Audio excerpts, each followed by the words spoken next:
లేకుండా నేను తమరి ద్వారా గౌరవ సభ్యులకు గౌరవ రాజకీయ పార్టీలకు విజ్ఞప్తి చేస్తున్నా వినమ్రపూర్వకంగా. ఇది ఒక సోషల్ జస్టిస్ కు సంబంధించిన ఒక పెద్ద చారిత్రాత్మక నిర్ణయం.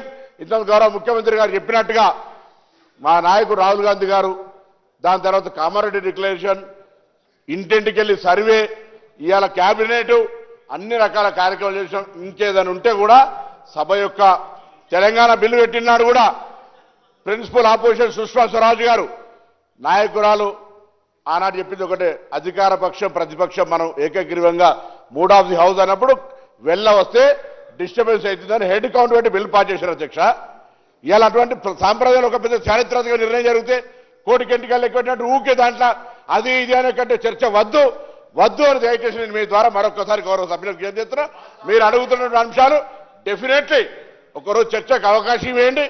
ఆ ఏ ప్రొవిజన్లు ఇస్తారో ఎల్ఏ మినిస్టర్ గారు అవకాశం తీసుకొని దాని మీద మాట్లాడండి. ఇవాళ మాత్రం సభ ఏకగ్రీవంగా ఏకాభిప్రాయంతో 42% సంబంధించి ఉన్నది అని చెప్పే ప్రయత్నం చేయాలి.